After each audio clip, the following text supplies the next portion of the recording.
Hello and welcome to the GBC. I am your host, Nash Kohlberg. Today we have the pleasure of speaking with Stuart Stein, the owner of ESCO Manufacturing and Stein Sign Display here in Watertown, South Dakota. Thanks for coming on, Stuart. Appreciate you having me. Thanks a lot. I appreciate it, Nash. Good to see you. Yeah. So the goal of GBC is to highlight, successful businesses, unique people, and ESCO Manufacturing, Stein Sign Display is at the top of that list.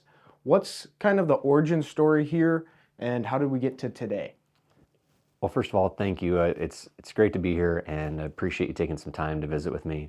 Very proud to tell the story. My grandpa, Clint Stein, started the business in 1952 as Highway Sign Company because there were a lot of billboards with the company at the time. In 1965, he actually started ESCO Manufacturing, which is a wholesale sign company. So there were two companies started by my grandpa, 1952 and then 1965. Okay. 1965, when ESCO was started, it was really founded on a machine that he had patented and invented called the roll former, which took a single sheet of steel and it fed it through this machine, and it bent this single sheet of steel four corners, so you'd have a single piece of steel making a rectangular type frame. Sure. And then there were other sign companies that wanted this product, so he decided to market it and sell to other sign companies. That's how it became a wholesale sign company. Well, today we don't even offer that product anymore. It's just the company's kind of evolved through the years. Mm-hmm. And in 1972 then is when the company, originally Highway Sign Company, changed to Stein Sign Display. So again, all under the same family ownership. We've got a wholesale company and a retail company. My dad worked for the company from 1980 to 2020. Mm-hmm. He retired on February 4th, 2020. He thought that would be a good date to go out. That was officially 40 years with the company, and decided to retire. And then, of course, as everybody knows, just 6 weeks later, COVID came around the corner, and that was an interesting way for me to start my tenure as owner of the company. Sure, yeah. What was it like kind of navigating, that challenging time, and what were some of the things that got you through there? It was really scary. I've actually got a letter in my desk drawer right here from my dad that he gave me on the date of his retirement, and he said, Stuart, I've seen it all, I've done it all, I've pretty much experienced everything that you could imagine in 40 years, but nowhere in that letter did it say, I've navigated a pandemic. Right. And to top it off, in my first month of ownership, our company lost money. So it's like, okay, wow, what a wake-up call. You sign the dotted line, you've got 100 plus people relying on me to, okay, here we go. And all of a sudden we lose money, and COVID hits the next month. And that was a very, very trying time. I feel very blessed, very fortunate that we have some very long tenured senior leaders that are still with the company to this day that helped me navigate that time, because there was a lot of uncertainty. And what's really cool about the whole situation is that 2020 ended up being the second best year in our company history when it was all said and done. So again, feel very blessed. And what a tremendous way to just learn trial by fire right off the get-go. Mm-hmm. If there were a piece of advice for another business, maybe in a challenging time right now, what would you say to them? Well, it depends on the specifics of the challenge, of course. But to me, it would be to, again, find your why. Okay, why are you doing this? And that will help give you the motivation and the inspiration to remember to get through those tough times, to set some small actionable goals that can move the company forward in just a short period of time. Maybe not worry so much about what happens 6 months from now or a year from now, but what can you control today? What can you control this week? What can you control in the next month to help lead your company forward through that obstacle? Yeah, for sure. As you just noted, the sign industry has evolved quite a lot over the last, 50, 60 years. What do you guys all offer today, and kind of how has that changed?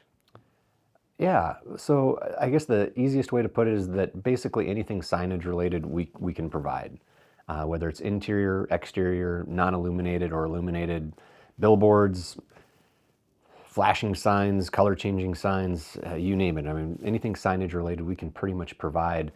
Some of the biggest changes, though, over the years are probably, you could point most recently to neon and LEDs. Neon and fluorescent bulbs, would add too. Those two items, neon and fluorescent bulbs, were the primary sources of illuminating signs for a number of years.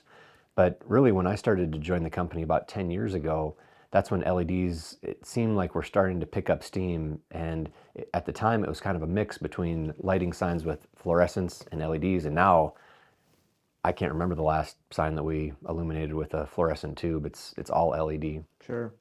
Is there anything else that's maybe you're starting to pick up steam that you see trending in the sign industry, or what you're putting your energy in, here at ESCO and Stein Sign?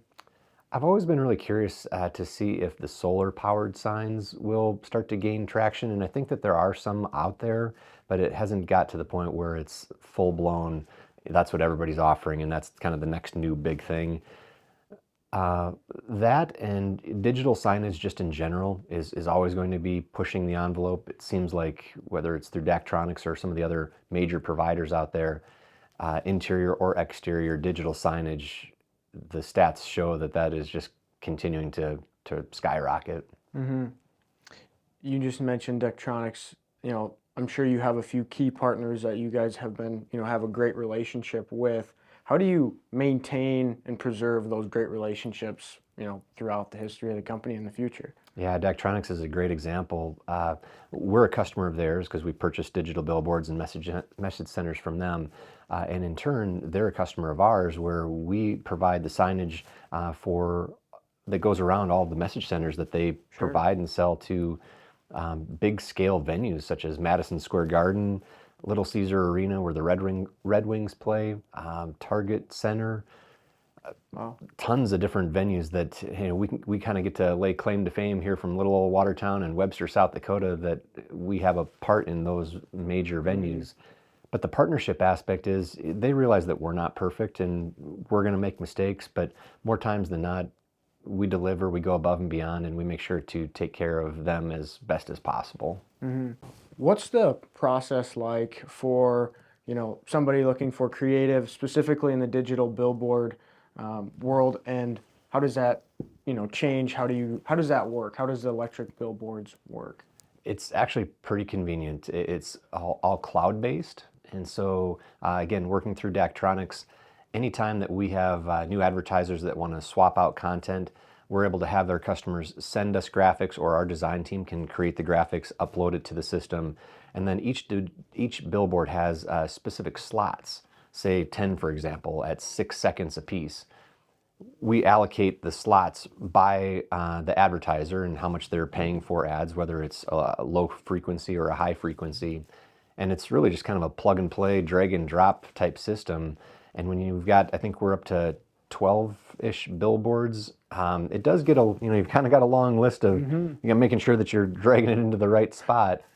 But it's manageable, and obviously Daktronics being a huge leading manufacturer, they have the best of the best in terms of capabilities and software. So it's pretty user-friendly for the most part. We can actually even allocate slots to customers. If we want to give them rights to a specific slot and they just manage it all on their own, they can do all of the same things that we would do as well, yeah. Wow, cool. You mentioned 12 digital billboards now. You guys have been doing a lot in the last couple of years. Maybe touch on some of the things you guys have been up to and where the future has for Stein Sign. So one of my biggest initiatives with Stein Sign Display in particular is on the digital side in our billboard portfolio. When I started with the company, we had one digital billboard. It was the Highway 212 location, which is still honestly one of our highest performing boards that we have. But beyond that, we've strategically added locations not only in Watertown, but across the state. And really my vision, my passion is trying to have a digital billboard in all of the major cities within South Dakota. So as of today, fast forward, here we are 10 years later, we've got a digital billboard now in Aberdeen, Madison, Yankton, Vermilion, Mitchell, soon to be Huron, just signed a deal with that, and Sioux Falls and I-29. So, I mean, we've got pretty much all of the major cities checked off the list, except Brookings. That's still on my to-do list. I'm working on it. It's in the future. Just wait. For somebody thinking about starting a business, what's a piece of advice you would give them? That's a great question. I would say the biggest piece of advice would be to be prepared to put in the time. Be prepared to understand that you're going to have roadblocks and you're going to have setbacks, and there's going to be things that happen that you think you can plan for, but you just aren't able to. Sure. They're curveballs that are going to be thrown your way. So planning for contingencies and having a core group of people that you can rely on for some sound feedback and advice. Because sometimes as entrepreneurs, we get so locked in and so passionate that sometimes we lose a little bit of focus of what's happening outside of that laser focus that we have. I know that I'm guilty of it. And so having a core group of people that you can bounce ideas off of that are going to provide you rational feedback, not biased feedback from ourselves, but just rational feedback of, okay, where do things stand? Can you move forward? Or have you hit some roadblocks that are just going to be maybe too unattainable? Or, again, the support to keep moving forward. Right. Having some people in your corner would be really helpful. I like that. You yourself are pretty involved in the community, and so is ESCO Manufacturing and Stein.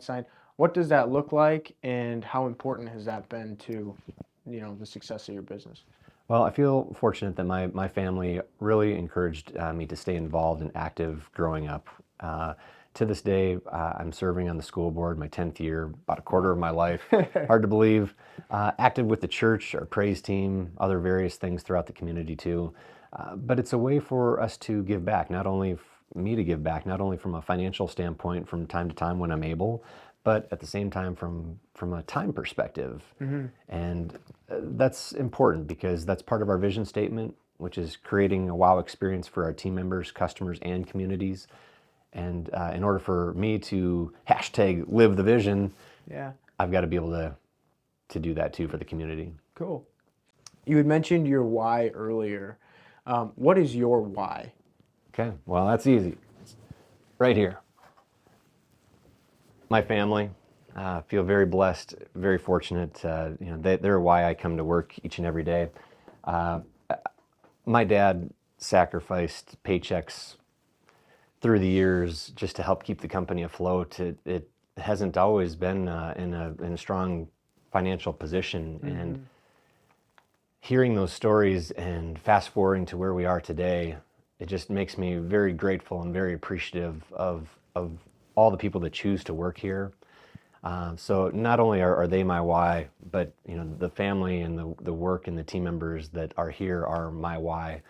I'm very driven, very passionate. I want to see our company succeed, sometimes to a fault. That passion can be overwhelming at times for people, but I'm trying to do the best that I can to help lead the company forward. And as I've shared with many people, I didn't buy the business to just plateau it and coast for the next 10, 15 years and ride off into a retirement. I purchased the business because I'm passionate about continuing with our family business and the legacy that has been created to this point, and hopefully leaving a positive mark on not only the business, but the lives of my family, our work family, and our community as a whole too.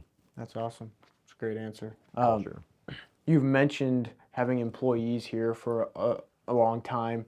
How do you create that culture and maintain that culture to have these people who are passionate about what they do and want to, keep working here? So I read something the other day that said, is your culture by chance or by choice? Which is really interesting. And I have to admit, ours is probably a little bit of both. As the company has grown, we've held on to some multi-decade employees. In fact, the first employee that my grandpa ever hired is still working here to this day. He's 80 years old, hired in 1965. Wow. Just incredible. But again, we also have a handful of new employees again as the company has grown, and culture becomes what you tolerate. That's really how the culture is formed. And I'm not a perfect leader. I know it, our team knows it, but I am trying to do the best that I can to set good examples, whether it's through just behavioral type stuff, expectations for myself, and allowing people to have fun at work, to do the job that they're expected to do, and I'm trying my best to just stay out of the way, although it's hard at times for me too. Right. I like that. You guys recently won Small Business of the Year award. What does that mean for you guys and the company? Well, again, it's a testament to the employees and the staff here. It's not about me for sure. It's about our company as a whole and the people that work here. Feel very, very blessed to have had that opportunity. I mean, I was doing some research after the award was given, and South Dakota, I believe, is the #1 per capita state for small businesses in the nation. And so to be selected for that award is pretty remarkable. Yeah. Again, feel very blessed that out of all the worthy businesses in South Dakota, somehow ESCO Manufacturing Stein Sign Display was selected. That's awesome. What's the biggest lesson you have learned so far in business? You're not always right. I like it. If you had to start over today with zero money, what's the first thing you do? Play more music. I like it. What is one decision that has taken your business to the next level?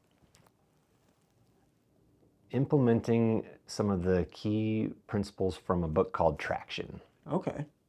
There is a spot in the book that talks about rocks. That's why I've got a jar of rocks on my desk. Yeah. And they represent just the needle movers, is what I'll call them, of things that we can accomplish in that 90-day period, 90-day period, 90-day period. And when you accomplish some significant things in that 90-day period, you really start to move the needle and move the company forward. And I feel like that has been a real game changer for us. Wow. What's maybe a piece of business advice that you've heard that you disagree with? I would say, this might sound weird, but follow your passion. You can be passionate about a business idea, but it doesn't necessarily always make financial sense either. And if it doesn't make financial sense, then, and you're spinning your wheels, well, then not only are you going to cost yourself time, but you're going to cost yourself money and stress. And that probably gets back to your question originally of if you're going to start a business, what's one piece of advice that you'd offer someone? And that's where it would really be handy to have a core group of people to help provide some rational feedback to you, that you may be so passionate about a certain idea, but if there's not a market there to help support that business, you might want to think twice. I like that. Your go-to method for getting new customers? Go-to method for getting new customers is simply picking up the phone or going knocking on doors face-to-face, networking. I like that one. What is one of the bigger risks you've taken that has paid off? Well, that is a to-be continued story. That's with our Sioux Falls expansion. Yeah. Closing on next month. I mean, it's by far the biggest investment that I've made, the biggest leap of faith that I've taken with the company to this point. And early signs are very positive, but I know that it's going to require a lot of time, effort, hard work, networking. We're going to have challenges, we're going to have setbacks, but at the same time, I do believe that there is a market there. Out of the trusted people that I've been consulting with, I do believe that we can be successful expanding Stein Sign Display to Sioux Falls, and we'll see how that shapes up. What is the plan specifically for the Sioux Falls location? So we have a location that we just purchased or purchasing next month in April of 2025 on I-29 and 12th Street. We'll be able to have our sales and service installation crew all at this facility. And we've got a 5-person team already hired. Wow. And it's been pretty amazing. Nash, my faith is a big part of my life. And there are many doors that were closed over the last 3-4 years. This has been on my radar. It's been a rock for me. But the last 6 months or so, God has just opened up door after door. He's put people in place. People have accepted jobs with our company, and we don't even own a single piece of property down there yet. It's pretty incredible. So I'm excited to see what these next stages and steps will be for us. That's awesome. That is awesome. That was just a little off track on the rapid fire. Yeah. I guess number 7, how do you handle self-doubt? I'm getting better with that. I'd be lying if I didn't say that I still have it. I mean, even just today, this morning, whether it's people deciding to put in their resignation or decisions that don't go as well as planned, you question yourself. Okay, where did I take a misstep there? How did I approach this situation, or how could I approach this situation or this personnel issue differently going forward? What can I learn from this? And that does create a little bit of doubt. But at the same time, I do have to remind myself when that doubt creeps in that I have made, in my opinion, more good decisions than bad decisions, that I need to extend myself grace. I'm not a perfect person. I'm not a perfect leader. Where we are today is further along than where we were 5 years ago as a company. So cutting myself some slack a little bit too, that it's okay to make a mistake. It's okay to learn from mistakes too. If you could give your younger self a piece of advice, what would that be? Maintain the family balance. Okay, again, I'm very driven, very passionate about what we're trying to accomplish here, but I've got a family at home that's counting on me to be just as passionate, just as driven to be a good father, a good husband, and to not lose sight of that. I wrote myself a letter actually on February 4th, 2020 that I look back at each and every year at the anniversary date of the ownership change. And in that, it is a letter to my future self and reminding myself of what I just shared with you, that none of this matters if I don't have my family. So, what is one tool in your life that you couldn't live without? My Garmin Connect app. For running? Yeah, well, that and for golf. I mean, just, again, trying to find the balance. Exercising is such an important part of my life. Staying active, it's a good way to release stress, start my day off.